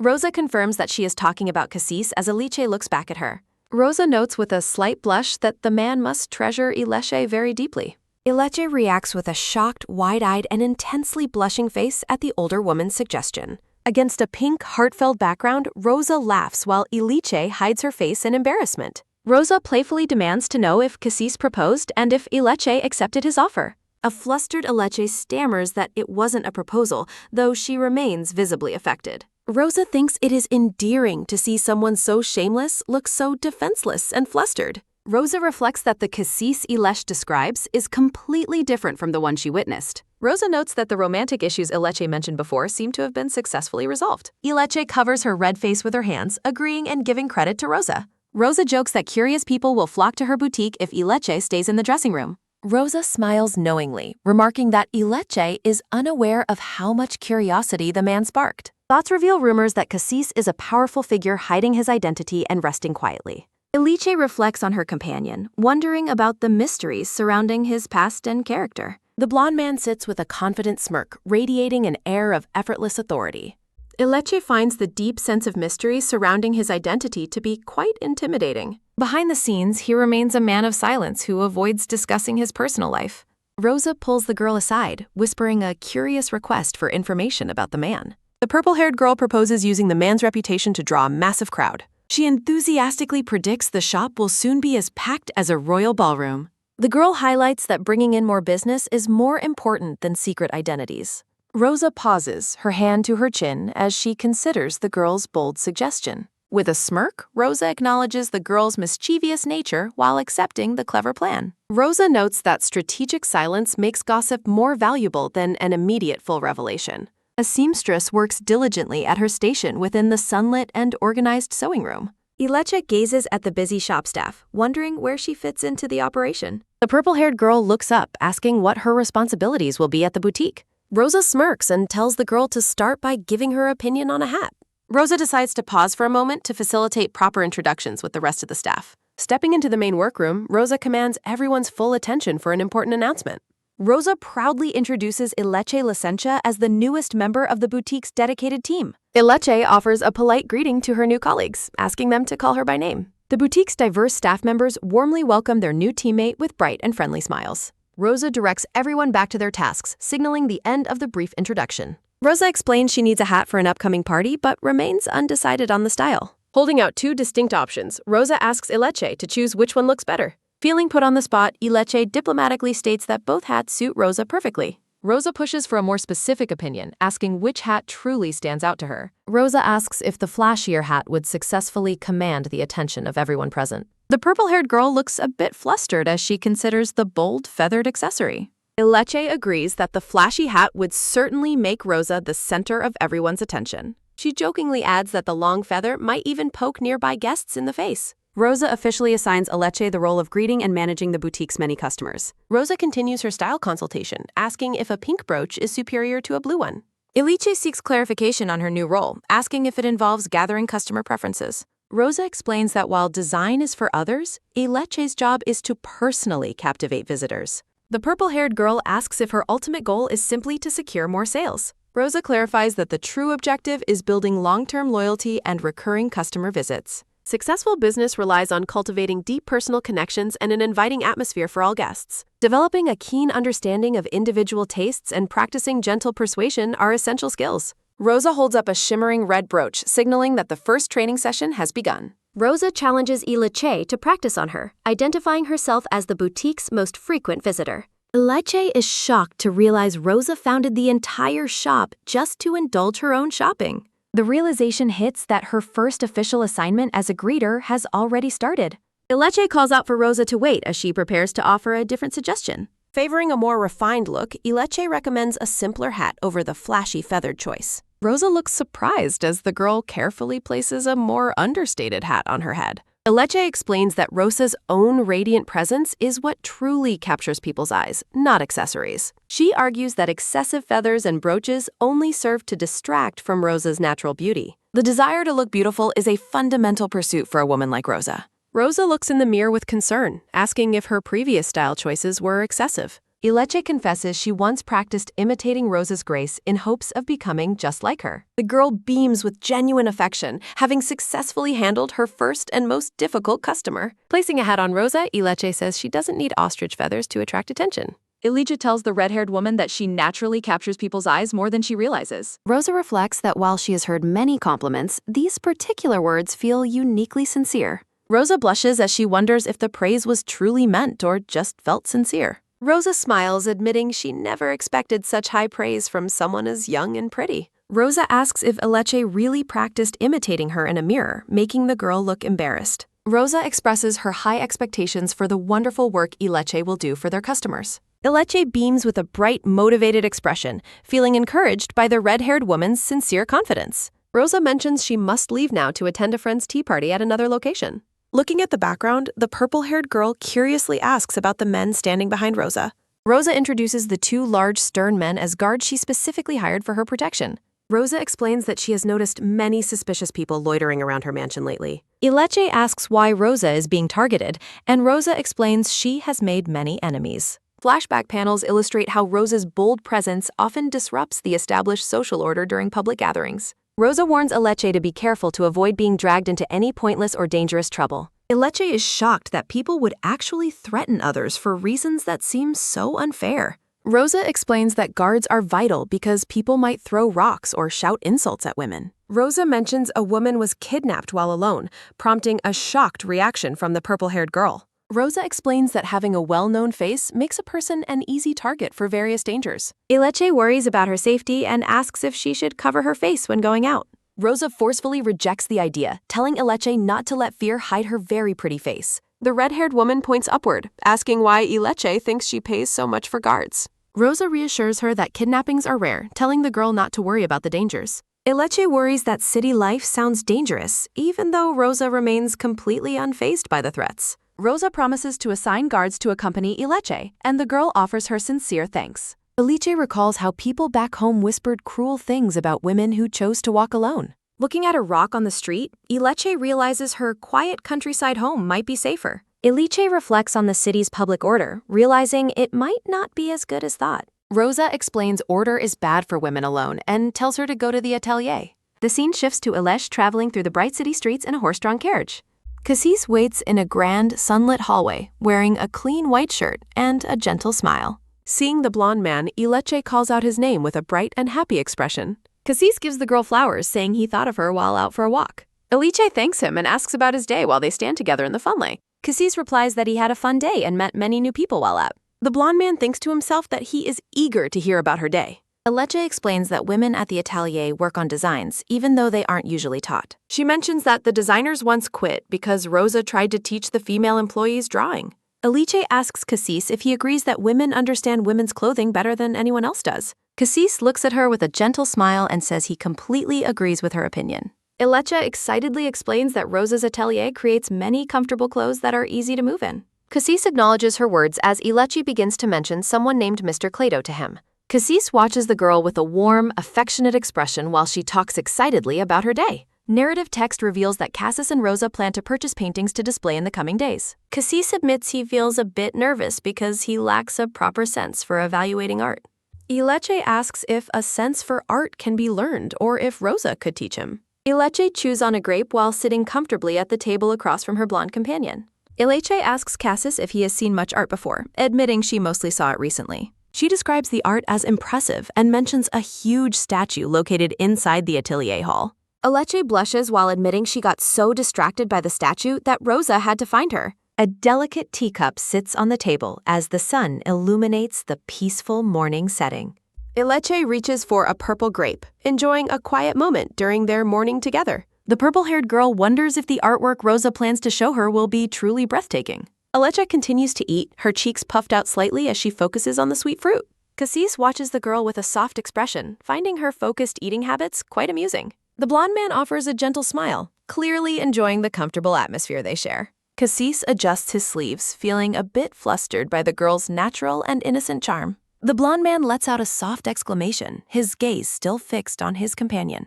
Ileche looks up with wide, curious eyes, asking the man what is on his mind. Cassis dismisses her question, thinking to himself that watching her eat grapes is incredibly adorable. Cassis notes that liking Rosa's collection proves Ileche already possesses a sophisticated eye for art. The purple-haired girl beams with joy, delighted to receive such high praise from her friend.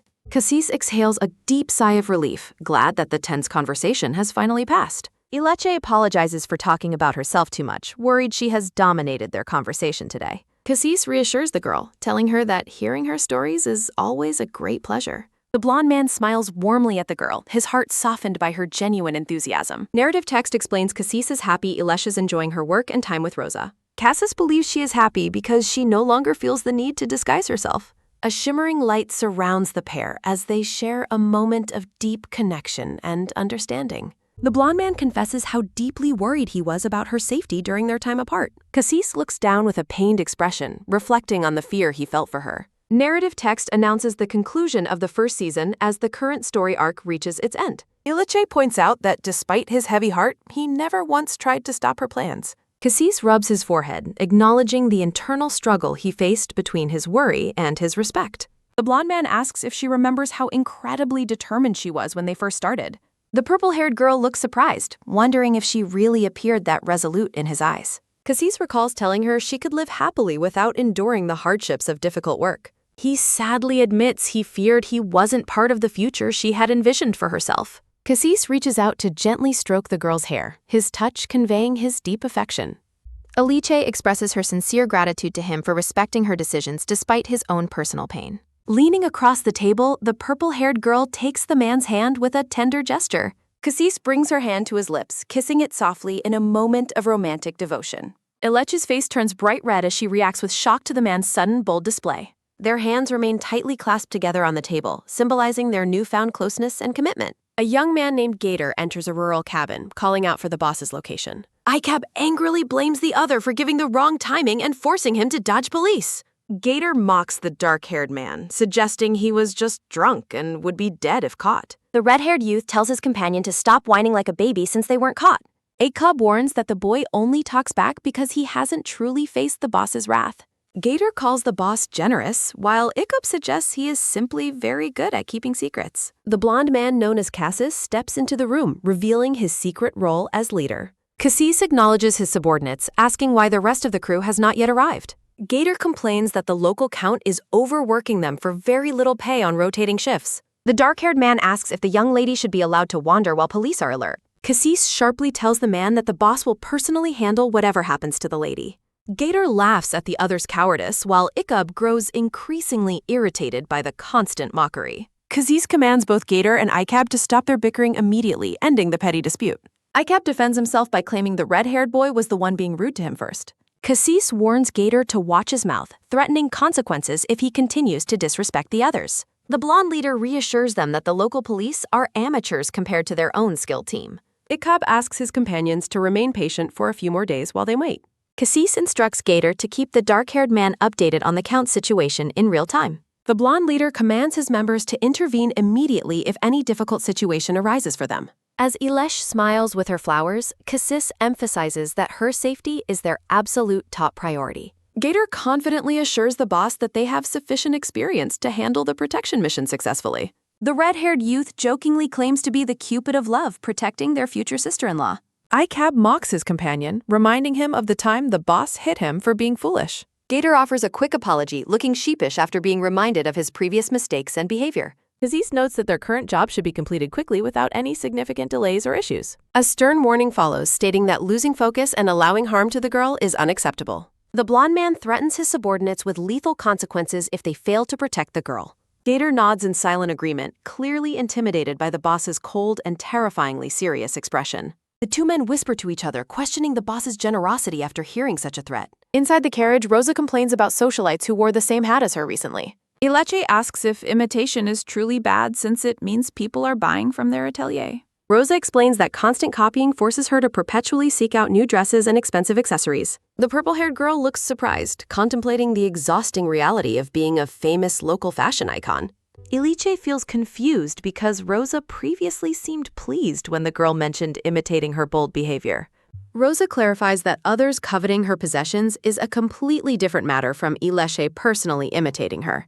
Narrative text notes that Rosa's love for breaking conventions makes the imitation of others highly annoying. Rosa complains that while people gossip behind her back, their imitation is what drives her extravagance. The red-haired woman laments that she has no choice but to constantly find new, unique items. Rosa prepares to smoke, calling it foolish for others to copy styles that don't suit them. Narrative panels describe Rosa discarding a favorite hat because an unbecoming woman wore the same design. Exhaling smoke, the red-haired woman expresses how truly unfortunate it is to lose items she likes. Ileche suggests that Rosa could simply wear a different new hat every day of her life. Rosa offers a soft, amused smile while listening to the purple-haired girl's practical and innocent suggestions. The girl excitedly suggests promoting the discarded hat at the atelier since Rosa won't wear it. Rosa laughs, jokingly wondering if the purple-haired girl is actually the true owner of the atelier. The horse-drawn carriage comes to a halt in front of a grand and prestigious city building.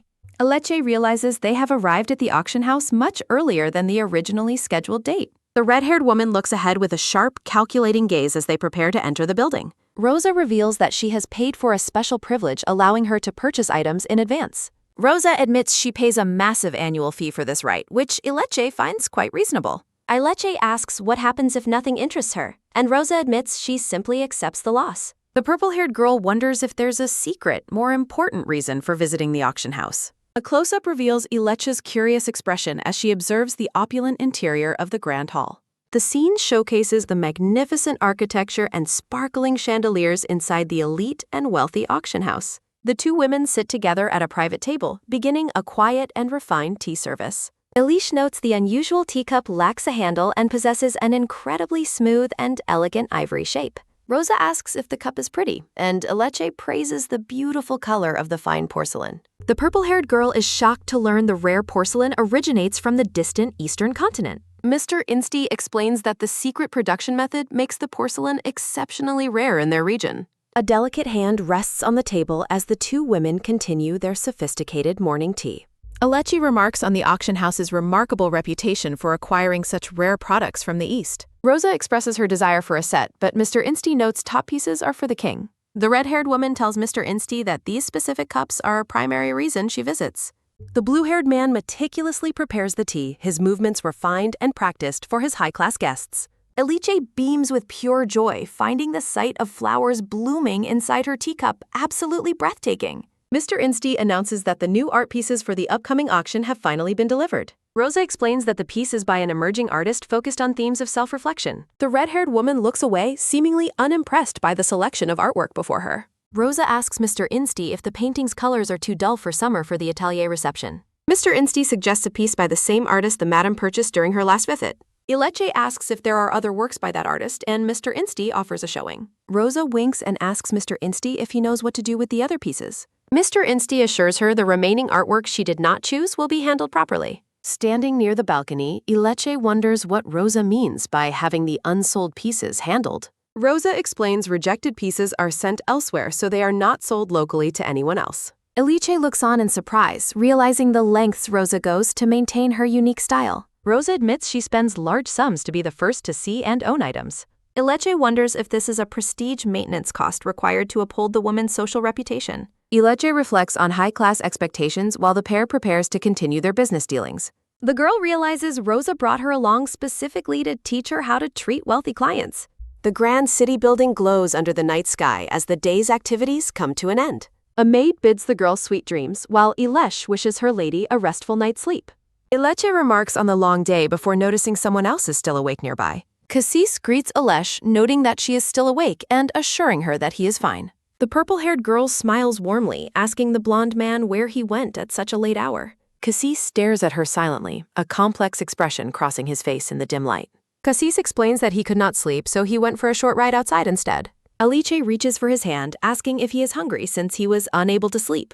The girl mentions she was going to the kitchen and needed an accomplice for her plan. Cassis is surprised she is doing it herself rather than sending a servant to the kitchen. Ileche believes it would be rude to wake the sleeping staff for a late-night snack. Cassis offers a gentle smile, clearly charmed by the girl's kind consideration for the household staff. Inside the dark kitchen, Ileche begins searching for ingredients while Cassis watches her with interest. The girl focuses intently on the task at hand, preparing to make a simple meal. Cassis asks if she is making sandwiches as he stands beside her in the quiet room. Ileche recalls the specific kind of sandwiches she used to make for him during their childhood. Cassis agrees with a smile, sharing a nostalgic moment of connection with the purple-haired girl. The pair sits together at the table with a single sandwich prepared for their late meal. Cassis notes the sandwich is dry and tastes bad, offering to make some tea instead. Ileche laughs, reminding him that this dry taste is exactly how they used to eat. Cassis admits he missed this dish and feels like he is currently in a dream. The two sit close together in the dim kitchen, enjoying the simple food and memories. Ileche agrees that being together like this feels like a very good dream to her. Cassis calls her name, overwhelmed by a tingling sense of happiness that makes his heart burst. The blonde man places his hand on her waist, drawing her closer in the silence. Ileche gasps as Cassis suddenly brings her close, his expression becoming serious and very intense. Cassis reflects on a familiar, fierce flickering in his eyes that he has felt before. Ileche feels caught in his intense gaze, unable to escape the powerful emotion he shows. The girl asks the man if he knows what kind of look he has given her. Cassis admits her stare makes him feel dizzy and breathless when she looks at her. Touching his face, the purple-haired girl asks the blonde man if he likes the feeling. Closing her eyes, Ileche softly admits that she actually likes the intense feeling herself. The two share an intimate gaze, their faces close as the romantic tension peaks between them. Cassis grips the fabric of her dress tightly, his hand trembling from his internal emotional struggle. The pair remains in an intimate embrace, their shared feelings finally coming to the surface. Ileche confesses her heart feels like it will explode because she doesn't know what to do. Cassis gently strokes Ileche's purple hair, his hand lingering as the romantic tension builds. The two share a passionate kiss and a long embrace in the quiet, dim kitchen. Their fingers interlace as the blonde man looks at her and softly says her name. A quiet moment of intimacy passes as their hearts beat in sync during the late-night encounter. A sweet and playful moment captures the couple sharing a heart-filled chibi kiss in the kitchen. Cassis pulls her into a firm embrace, his grip tightening as if never wanting to let go. Looking into her eyes, the blonde man asks the girl to tell him she loves him too. The purple-haired girl looks up at him and tenderly confesses that she loves him too. Hearing her confession, Cassis breaks into a radiant and relieved smile of pure, unadulterated joy. Overjoyed, the blonde man pulls her back into his arms and whispers his deep love. As the night concludes, the focus shifts to the morning sun rising over the grand estate. The transition shows the estate bathed in early light, signaling the start of a new day. Alicia reflects on how she fled to work this morning, unable to face Cassis after last night. The purple-haired girl is suddenly surprised when a beautiful bouquet of purple flowers is presented to her. Cassis reveals himself behind the flowers, smiling as he tells the girl he has been waiting. Blushing deeply, the girl accepts the lovely bouquet and shyly thanks the blonde man for his gift. Clutching the flowers, the purple-haired girl looks down, still feeling overwhelmed by the man's romantic gestures. The blonde man leans in, asking the girl to look at him if she is truly thankful. Cassis repeats his request with an intense gaze, urging the girl to meet his eyes once more. Iliche questions his lack of shyness, while Cassis admits he hasn't slept a wink since last night. The girl accuses him of being experienced with women, but he wonders why she thinks that way. Overcome with embarrassment at her teasing, the blonde man covers his face to hide his deep blush. A soft breeze catches her hair as they share a quiet, lingering moment in the sunny garden. The girl's eyes sparkle with realization and affection as she continues to observe his bashful reactions. Ileche insists he is good at romance, while the blonde man begs her not to say that. Cassis thinks to himself that facing the girl was far more important than any lingering embarrassment. The pair shares a happy laugh, holding hands as they enjoy each other's company in the garden. The scene shifts to an office where men discuss the necessity of a portrait for a search. Men discuss their failed undercover mission near the Waypraise estate and the difficulty of home searches. Narrative text explains the strict privacy and high status of mansions located on wealthy Pompadour Street. A blue-haired man warns that bothering the wealthy residents of that area will lead to serious trouble. An older man reports that Count Pseudo has decided to annul the engagement, much to the other's shock. Someone bangs a hand on the table, frustrated because they promised to find his daughter soon. The older man informs the Count that he won't be taking the dowry back after the annulment. The red-haired man reports that they still haven't located the daughter of their important bonus client. They speculate if the missing girl died on the streets, but note a report would exist. Finishing his own work, the red-haired man offers to help search for the client's missing daughter. Taking the portrait, the red-haired man expresses hope that the missing girl is a pretty one. Unrolling the portrait, the red-haired man is shocked to see the face of the purple-haired girl. Back home, Ileche recalls that Cassis was meeting with a guest in the second-floor study earlier. The purple-haired girl thinks about how she has never even seen a guest's shadow here before. Deciding to head to her room, the girl thinks she should change out of her clothes first. Passing the study, the girl pauses as she realizes the guest's voice sounds strangely familiar to her. Inside, Cassis complains about dumping work on a retired man and managing a group of uncontrollable rascals. The older man remarks that Cassis wouldn't be doing this unless he sold his conscience to the devil. Cassis notes everyone had fun while he was away and plans to wrap things up and return. The blonde man coldly threatens to throw troublemakers into Parada, where they'd beg for sharks instead. Overhearing his terrifying and unfamiliar tone, Ileche stands outside the door, paralyzed with shock and fear. Haunted by his words, the girl wonders about their relationship and the man's true hidden nature. The girl sits in her room, startled when the blonde man arrives and calls out her name. Cassis explains the guest just left and apologizes for keeping Ileche waiting, while she assures him it was no trouble. The girl mentions it was loud downstairs and asks if something happened, noting the butler told her to ask him. A maid happily announces that she bought gifts for everyone using the money from her very first paycheck. Holding a gift box, Ileche tells the blonde man that she has something special for him as well. The girl thanks Cassis, admitting she would not be this happy if it were not for his presence in her life. Opening the box reveals an ornate dagger, as the purple-haired girl asks the man if he likes the gift. Cassis looks at her warmly and tells Ileche that he really likes the gift she chose for him. Ileche explains she chose the weapon with Ikob, who was certain the blonde man would appreciate it. The purple-haired girl laughs while recalling how she practically had to drag her companion into the shop. Ileche describes how he complained dramatically about his clothes and the dirt on his shoes during their outing. Suddenly serious, the purple-haired girl looks directly at Cassis and asks if he has anything to tell her. Cassis promises to treasure her gift before suggesting they have the staff bring out good wine for dinner. Letting the moment pass, Ileche smiles softly and agrees with him as she sits in the grand room. Outside, heavy rain falls over the grand estate, masking the sounds of the city's secret movements. A hand snaps a fan shut with a sharp sound as tension builds within the quiet mansion. Rosa reflects on scary dreams and how Cassis rose from being a vagabond to the master of Grandis. The red-haired woman suspects Cassis took Ileche to Mene because he had been watching her all along. A man recalls trusting someone regarding Ileche, while another shouts that everything is finally over in the rain. Looking down from the stairs, Rosa hears a man shout about sending greetings to his long-lost daughter. Rosa wonders if he discovered Ileche's location and realizes she must arrive first to warn the household. The red-haired woman urgently orders Jackson to prepare a hired carriage immediately, leaving the boy in shock. 2 carriages speed through the rainy streets as the search for the missing girl intensifies. Inside a carriage, a man mocks his target's ignorance while confirming they can legally search the house. A narrative thought acknowledges that Moles is a clever person for orchestrating such a calculated move. The plan involves faking knowledge of the girl's whereabouts so Sodali can move to report the news. Sodali recalls an unlucky expression, remembering the intense and regal presence of the man known as Cassis Opulence.